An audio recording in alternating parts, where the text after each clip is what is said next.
Bom dia, meus queridos, tudo bem? Na aula de hoje, vamos dar início aos nossos estudos sobre o Império Bizantino, um dos impérios, um dos reinos medievais. Mesmo com todo o florescer, mesmo com todo o avanço do feudalismo clássico, o Império Bizantino continuou existindo. Muito porque a gente vai estar falando de regiões diferentes, né? Se na última aula eu pontuei bem, nas últimas aulas eu venho pontuando com vocês, a ideia de que o feudalismo clássico ele vai estar muito mais ligado, ele vai estar diretamente ligado à Europa Ocidental, o Império Bizantino vai estar ligado à Europa Oriental. Tudo bem? Por isso, são locais diferentes. Por mais que a gente esteja falando do mesmo período de tempo, no sentido de as coisas estão acontecendo no mesmo instante, estão acontecendo em locais diferentes. Tranquilo? Mas vamos lá, né? Qual é a origem desse Império Bizantino? Da onde que veio isso? Né? O que é esse bizantino? Né? E assim por diante. Bizâncio era uma cidade grega, tá, que ficava no que hoje a gente chama de Istambul, uma das principais cidades da Turquia. Nesse período, durante boa parte da dominação romana, boa parte não, mas no final da civilização romana, a cidade de Bizâncio ela até tem uma transformação, ela passa a se chamar Constantinopla, por causa do imperador Constantino, que dividiu a civilização romana em duas partes. Agora, no auge da civilização bizantina, a cidade já tinha voltado a chamar Bizâncio, né? Por isso que a gente acaba falando da civilização bizantina, a civilização de Bizâncio. É muito raro, mas pode aparecer também como Império Grego. Porque o que ocorre, muito do ponto central, muito da cultura, do que vai ocorrer dentro dessa civilização, dentro desse império, vai estar diretamente ligado à cultura helenística, vai estar diretamente ligado não tanto à cultura romana propriamente dita, mas à cultura herdada dos gregos a partir de Alexandre o Grande, que a gente viu lá na aula sobre o Império Helenístico. Vou deixar um link aqui em cima para vocês. Essa cultura, esse helenismo, ele vai ser o padrão assim, dentro da civilização bizantina. Tanto que quando a gente vai analisar em termos arquitetônicos, em termos de arte, né, no sentido, a produção cultural bizantina, ela é completamente diferente do que a gente vai ver ocorrendo no chamado feudalismo clássico. Assim. A cultura bizantina ela vai ter muito mais uma herança, até alguns pontos meio que a gente hoje vai considerar meio que árabe, né? Você vai ter uma cultura muito mais ligada, o que hoje também convenciona chamar uma coisa mais oriental. Você tem vamos dizer assim, um meio termo ali do que seria a cultura, o que sobrou da cultura romana, junto com essas outras culturas, o que basicamente era a cultura helenística. Tranquilo? Mas bom, vamos voltar lá, né? A civilização romana, então, se divide em duas partes. O Império Romano do Ocidente, que vai continuar com a capital em Roma, né? Vai cuidar da parte da Europa Ocidental. E o Império Romano do Oriente, que é a parte que vai ter a sua capital em Bizâncio. Como eu falei para vocês, as invasões bárbaras, toda aquela queda, aquela crise que a civilização romana vai viver, vai estar diretamente ligado ao lado ocidental dos nossos estudos, né, no final das contas. Provavelmente eu estou apontando para um lado, né, boa parte de vocês está pensando aí o Ocidente vai para o outro lado, ou qualquer coisa. Moçada, lembra que as gravações são invertidas, né, assim, para mim faz muito sentido o lado que eu estou apontando, mas tudo bem. É só um referencial. Mas voltando, toda aquela crise ela vai estar ligada ao Império Ocidental. O Império Oriental, ele consegue dar o seu jeito, vamos dizer assim. Ele é um império que, antes de qualquer coisa, ele continuava tendo uma riqueza muito maior, ele continuava tendo uma riqueza circulando, ainda continuava sendo uma civilização, um império muito mais urbano do que um império ruralizado, como estava acontecendo no Império Romano do Ocidente. E por conta disso, eles conseguiam pagar seus exércitos e manter a ordem. Não que eles não tenham sofrido, tá? Assim, o Átila, né, o rei dos hunos, ele chega lá a ameaçar a cidade de Bizâncio, mas geralmente o Império Bizantino, né, o Império Romano do Oriente, fazia acordos para que os bárbaros fossem, olha, a gente paga aqui, já que vocês querem atacar alguém, ataca eles lá de Roma, né, deixa a gente aqui de boa, no final das contas. E com isso eles vão conseguir sobreviver. Quando tem a queda de Roma, com Odoacro, né, conquistando a cidade, o Império Bizantino até chega a tentar intervir nisso. Né? Eles pagam outros bárbaros para ir lá e matarem e prenderem o Odoacro, o que acaba ocorrendo, né, um outro grupo bárbaro domina a cidade de Roma, né, pago pelos bizantinos, mas os bizantinos eles não estabelecem esse domínio. Aliás, assim, eles se consideravam os descendentes, os herdeiros da civilização romana. Durante algum tempo até vai acontecer uma política de expansão militar para tentar reconquistar os terrenos, que os domínios territoriais romanos, mas na prática, assim, tudo bem, né, talvez a palavra prática aqui foi errado. Eles até conseguem, mas eles não... Aquilo foi muito custoso. Tentar manter esses territórios acaba, inclusive, sendo o ponto fundamental para a gente entender o declínio, né, a queda da civilização bizantina, já séculos depois, mas é muito pelos gastos, as dificuldades que foram encontradas a partir desses confrontos para tentar retomar os domínios romanos, é que a gente vai ver a derrocada desse império. Tudo bem? É no século VI que ele tem o seu maior destaque. Né? Um século depois da queda de Roma, vai chegar no poder do Império Bizantino um cara chamado Justiniano. E o Justiniano ele vai conseguir garantir, ele vai conseguir impor o seu poder de uma maneira muito clara. Primeiro que ele vai controlar muito o lado religioso, ele vai unificar toda a religião dentro dos seus poderes, dentro do seu comando. A gente vai ter nesse período uma associação muito direta ao imperador, no caso Justiniano, e os seus descendentes, os seus sucessores, no final das contas, a própria figura divina, assim, as obras que representam o Justiniano, ele tem aquele halo, né, que a gente fala, aquela áurea, né, em volta da sua cabeça, da mesma forma que geralmente os santos são representados, assim. Ou seja, o imperador está sendo associado à própria figura de um santo, assim. E dentro de igrejas vão ter representações do imperador, dentro desse sentido que ele era o líder religioso, assim. Tinha-se a igreja também estava com bastante destaque no Império Bizantino, e o Justiniano ele usa esse destaque para ele. Quando ele estabelece que ele é o comandante, ele é o chefe da igreja, ele é o papa dessa igreja, ele começa a impor que, olha, vocês aí estão falando que a igreja é boa e cuida de todo mundo e tudo mais, quem está fazendo isso sou eu. E dá muito certo, assim, e essa ligação com a igreja vai fazer com que o Justiniano seja muito, vamos dizer assim, respeitado no final das contas, a partir dessa ideia dos seus próprios poderes, no final, né, dentro desse aspecto. Ele também dá uma controlada muito grande no poder local. Se a gente viu que os reinos bárbaros eles foram perdendo seu poder e os poderes locais, os senhores feudais, foram estabelecendo esse controle, já que não havia mais uma figura de um rei forte, aqui a gente vai ter o Império Bizantino fazendo exatamente o contrário. Os nobres eles vão passar a ter limitações nos seus poderes e inclusive vão ter fiscalização, vamos dizer assim. O imperador ele vai toda hora mandar agentes públicos, né, pessoas que ele confiava, vamos dizer assim, para ir estabelecer comando, para ir lá e ver se os nobres estavam cumprindo o que o imperador estava mandando, para demonstrar muito claramente, eu sou o imperador e vocês me devem obediência, tudo bem? E também dá muito certo.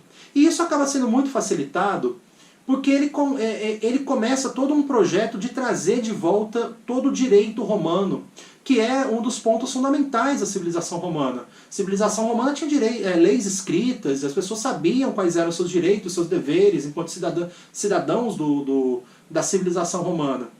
O Justiniano faz isso, ele traz essa legislação e ele impõe essa legislação dentro do seu império.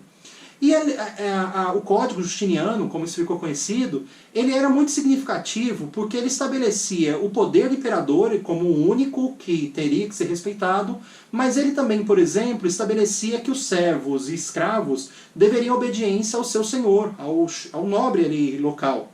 Então ele estabelece uma cadeia de comando, vamos dizer assim, uma hierarquia de comando, que os nobres não vão reclamar, porque assim, o controle dos nobres sobre a sua localidade, apesar de reduzido, porque o imperador está lá mandando, ele existe. E o cara consegue ter escravos, o cara consegue estabelecer aonde os seus servos, né, os camponeses das suas fazendas vão trabalhar, o que era basicamente o que a nobreza local queria. E o Justiniano consegue fazer isso. Tranquilo?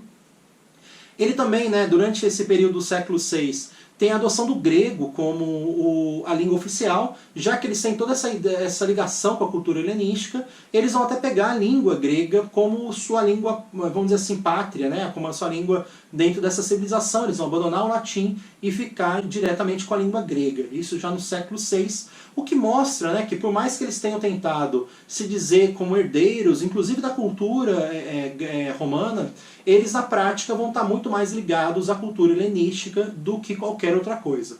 Tranquilo? Mas eu quero pontuar uma palavrinha aqui com vocês. Nesse instante que eu falei que você vai ter o poder político no imperador, né, o Justiniano, e o poder religioso, os historiadores cunharam um termo de cesaropapismo, que é essa ideia para a gente entender esse poder que é de duas áreas, vamos dizer assim. Ele é um César, porque ele é um imperador, ele é o chefe político, mas ele é um papa, cesaropapismo. Ele tem a liderança da igreja, ao mesmo tempo que ele tem a liderança política.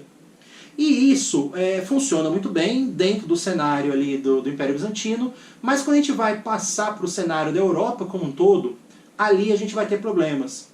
E aliás, a gente já começou a delimitar um pouco desses problemas quando a gente falou da crise do Império Romano. No instante que você divide o Império em dois, você vai ter dois imperadores, que eu fiz um por não sei porquê, porque né, dois imperadores. E esses dois imperadores, eles podem entrar em conflito, cada um ter uma ideia diferente. Aqui, a civilização romana do Ocidente deixou de existir. Só tem um imperador, o Império Romano do Oriente, que está tentando reconquistar, não consegue, mas beleza. Mas você tem dois papas. Você tem um papa em Roma e você tem um papa em Bizâncio. E isso vai começar a causar uma série de confrontos, uma série de problemas dentro desse cristianismo básico, vamos dizer assim. Por exemplo, a gente tem a chamada questão iconoclástica. Dentro do Império Bizantino, vai ter toda uma disputa para saber se poderia ou não ter culto, não, talvez a palavra culto não seja melhor, mas assim, se poderia ter ou não representações religiosas. Construir a imagem de um santo, pintar a imagem de um santo numa igreja, aquilo era plausível ou não dentro do Império Bizantino. Durante 2 séculos, entre o século VIII e o século X, isso vai ser proibido, vai ser o que a gente chama de Nossa, eu perdi totalmente a palavra. Questão iconoclástica, isso vai ficar proibido, né? É a ideia de iconoclasta. Vai ser a ideia de você não poder ter imagens dentro da igreja. E isso vai prevalecer por esses 2 séculos, coisa que, por exemplo, não acontecia em Roma. Aqui o que eu quero que vocês percebam é isso, assim, práticas que vão ser adotadas em Bizâncio não são adotadas em Roma. E isso vai levando a uma série de confrontos, literalmente, que vão gerar, no século XI, a primeira grande quebra do cristianismo, que a gente chama de cisma do Oriente. Basicamente a discussão começa muito por um conceito da divindade de Jesus ou não. Se o corpo, se a pessoa, se Jesus era de só um humano ou se ele tinha um lado divino, né? E como que deveria ser tratado isso. Essas discussões elas acabam trazendo uma crise muito mais severa. E era uma crise que os dois lados buscavam ganhar, vamos dizer assim.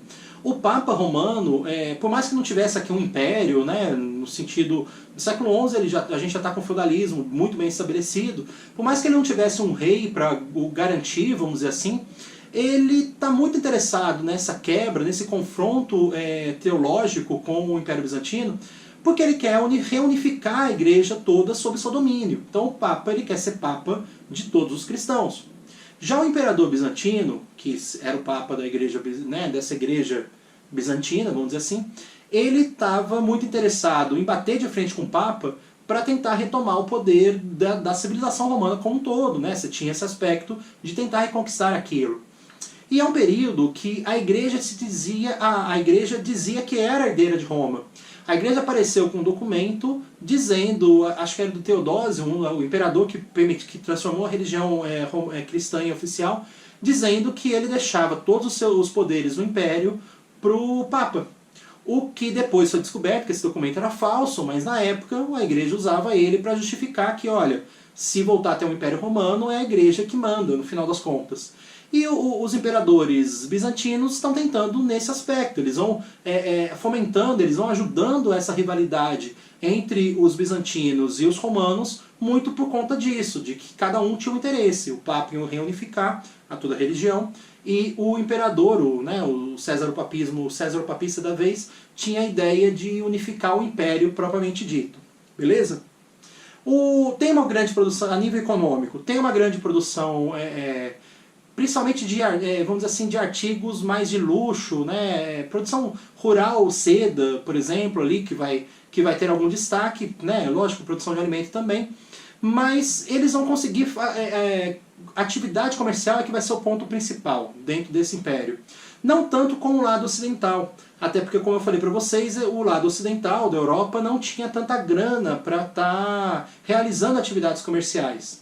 No entanto, os bizantinos eles vão começar a ter um comércio muito grande com a Índia, com a China e com os próprios povos árabes. E aqui eu já posso falar de povos árabes, porque a partir do século VII a gente vai ter o nascimento do islamismo, da religião islâmica, que inclusive está se expandindo e inclusive batendo de frente com a própria civilização bizantina, como eu vou falar para vocês daqui a pouquinho. Tranquilo?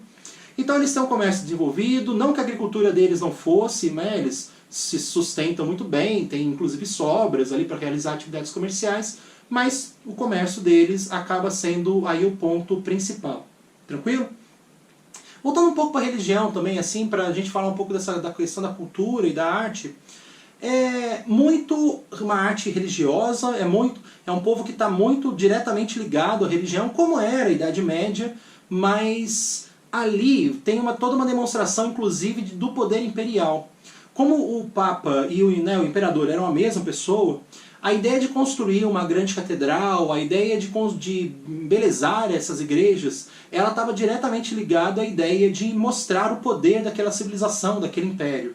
Então todas as construções, todas as obras que eram feitas, elas têm muito o papel do Estado e elas têm muito esse papel de demonstrar, olha, nós somos extremamente capazes, né? Assim, a construção civil já era significativa quando a gente for pensar nas catedrais.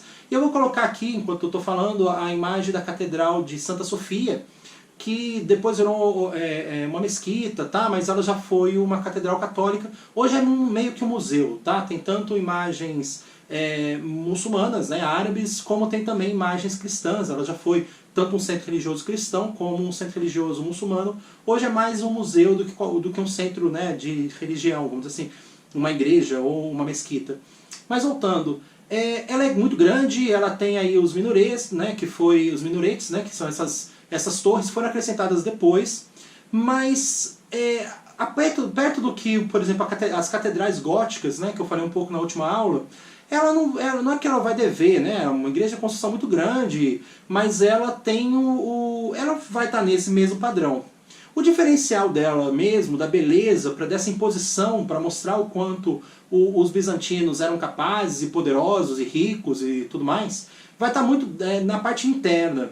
O uso de cores, são igrejas muito coloridas e com uma pintura que, assim, em relação à Europa medieval, o feudalismo clássico, era uma arte bastante embaçada. Eu não sou muito um historiador muito de arte, então assim, eu vou dar um conceito aqui muito vamos dizer assim, de leigo quase, né? É uma arte que é mais quase ali próxima mais do renascentismo, que a gente vai falar daqui a algumas aulas, do que os europeus estavam fazendo até então, por mais que o renascentismo tenha surgido na Europa Ocidental, na Itália. Mas assim, a arte deles, cara, eu tô odiando ter que falar essa palavra, mas era um pouquinho mais avançada. Nossa, eu odiei falar isso e esqueçam que eu falei isso. Mas assim, muita cor, os desenhos muito mais elaborados, vamos dizer assim, no final das contas. E grandiosidade. A ideia é que uma pessoa que entrasse numa catedral bizantina, ela se impressionasse com o que o império estava fazendo, já que o império era o chefe, era o líder, né? Era o poder supremo, até no sentido religioso. Tranquilo? Bom, e a decadência desse império, como é que se dá? ele está sempre em confronto. Como eu falei com vocês, ele vai gastar muita grana e ele vai deixar muito insatisfeito a sua população por conta dos investimentos que foram feitos para tentar retomar os domínios ocidentais e investimentos que não deram muito resultado. Assim, algum tempo depois, as regiões conquistadas foram perdidas por alguma outra civilização que estava dominando.